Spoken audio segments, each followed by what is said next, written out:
ہم اپنے مخالفین کو حضرت بانی سلسلہ احمدیہ مرزا غلام احمد علیہ السلام کے الفاظ میں بتا دینا چاہتے ہیں۔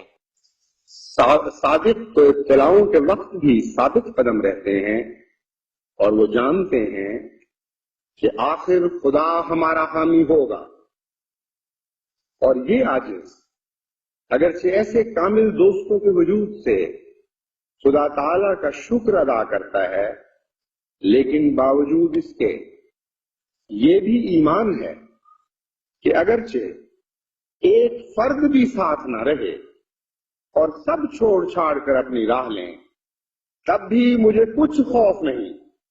میں جانتا ہوں کہ خدا تعالی میرے ساتھ ہے۔ میں جانتا ہوں کہ خدا تعالی میرے ساتھ ہے۔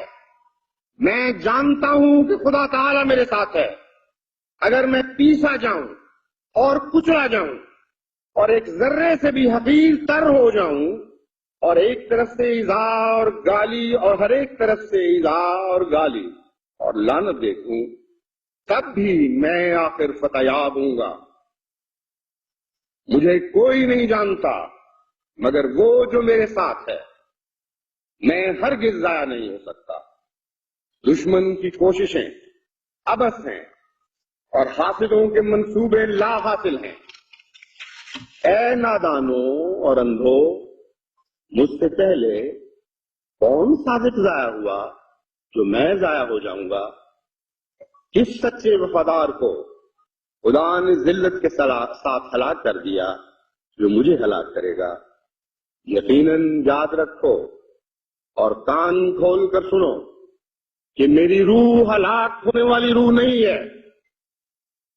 کان کھول کر سنو کہ میری روح ہلاک ہونے والی روح نہیں، اور میری سرشت میں ناکامی کا خمیر نہیں۔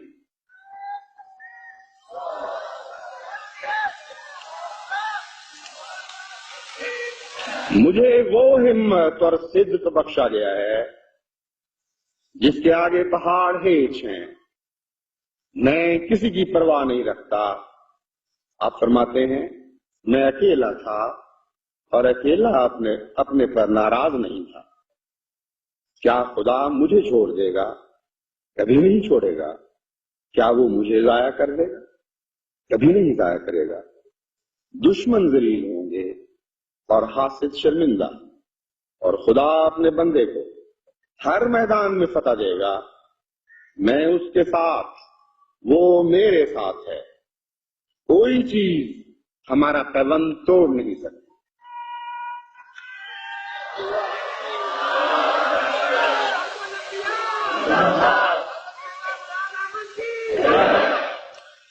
میں اس کے ساتھ، وہ میرے ساتھ ہے۔ کوئی چیز ہمارا پیوند توڑ نہیں سکتی، اور مجھے اس کی عزت اور جلال کی قسم ہے کہ مجھے دنیا اور آخرت میں اس سے زیادہ کوئی چیز بھی پیاری نہیں کہ اس کے دین کی عظمت ظاہر ہو، اس کا جلال چمکے اور اس کا بول بالا ہو۔ کسی ابتلا سے اس کے فضل کے ساتھ مجھے خوف نہیں، اگرچہ ایک ابتلا نہیں، کروڑ ابتلا ہو۔ ابتلاؤں کے میدانوں میں، ابتلاؤں کے میدان میں اور دکھوں کے جنگل میں مجھے طاقت دی گئی ہے۔ ابتلاؤں کے میدان میں اور دکھوں کے جنگل میں مجھے طاقت دی گئی ہے۔ من نہ نستم کہ روز جنگ بینی کشت من، آمنم کان درمیان خاک و خون بینی سرے۔